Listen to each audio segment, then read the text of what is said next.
Hi everyone, my name is Lindsay G, and this is my Town Hall presentation on the infant hearing program that runs through Aranout Kids.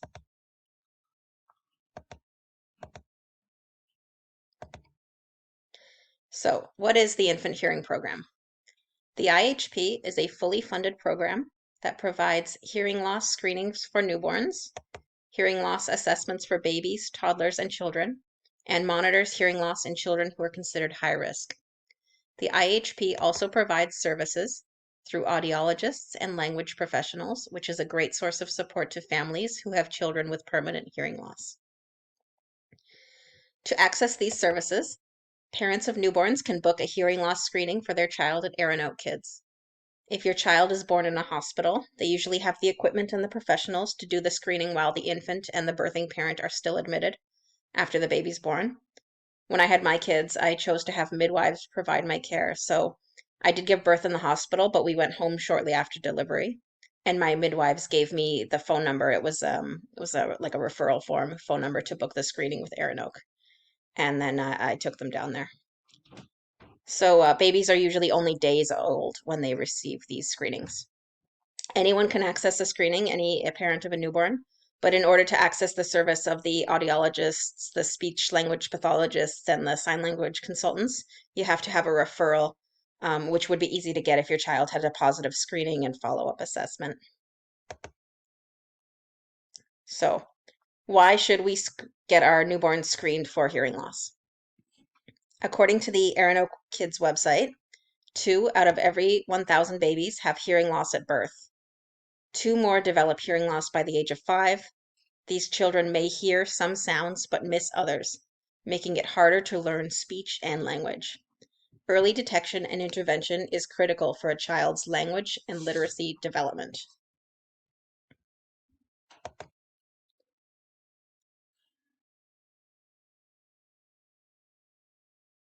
So, what are the benefits of the early detection of hearing loss in babies and children?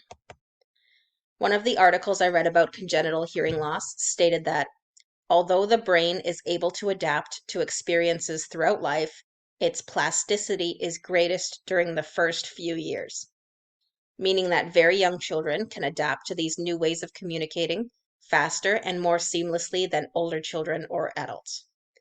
The article also states that most children with bilateral hearing impairment and 2 cochlear implants outperform peers with 1 cochlear implant in hearing and in spoken language, and the younger the age of implantation, the better their performance, further showing that earlier detection of hearing loss is key to the child's language development. If you'd like to read more about this, the article is called Unilateral Congenital Hearing Loss in Children, Challenges and Potentials, and you'll find the link in the reference pages at the end of the presentation. You can also search it on the Sheridan Library, which is where I found it. So the early detection, it's beneficial because younger children adapt easily.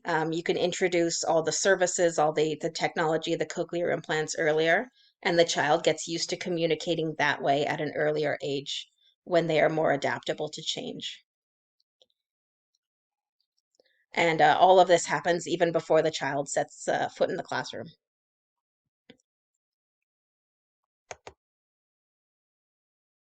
What does all this have to do with our work as EAs? As EAs, we work as part of a team. So part of our role would be to facilitate the language program that a speech language pathologist has put in place. If you've already taken the communication disorders class in this program, you'll already know that there are a lot of strategies to employ to encourage articulation and expressive and receptive communication. And you know that we can make these strategies into little games to play so it doesn't feel like work for the child. Our role is also to advocate for the children in our care. So we would want to speak up if a child with hearing loss was, for example, sitting at the back of the classroom, when it would be easier for them to hear the lessons if they were at the front, or if a quieter space was needed to focus on a lesson. So if the classroom was a bit of a noisy environment, we could maybe go over to the resource room or a neighboring empty classroom and like to focus together on the lesson.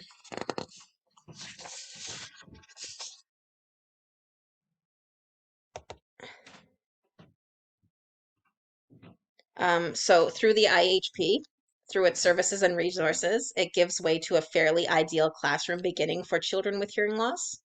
But what happens if a child slips through the cracks, is not screened, assessed, or acknowledged as having hearing loss? No treatment is given, which can result in poor language and speech development, which then results in difficulty expressing and understanding ideas, so communicating. Substandard academic achievement, so they're struggling in school, behavioral problems, and social isolation, so they're having trouble making friends. I know this is anecdotal, but when my son was being assessed for autism, we had to go for a hearing test to rule out hearing loss. And at the time, our family doctor thought it was possible that the developmental delays we were seeing were due to hearing loss. We also had to fill out a lot of questionnaires, and one of the questions that kept popping up was, have you ever wondered if your child is deaf? So there are lots of reasons for issues like behavioral problems and poor language development. And I don't think hearing loss is something that automatically springs to mind, which is why these newborn screenings are so important. Um, and this is my reference page. If you wanted to learn more about the infant hearing program at Aranoak Kids or read any of the articles, they're accessible through the Sheridan Library online. You can also take a little look at the Aranoak Kids website for the infant hearing program. It outlines all of their programs and services. And this concludes my presentation. I'm looking forward to all of your questions. Have a great day.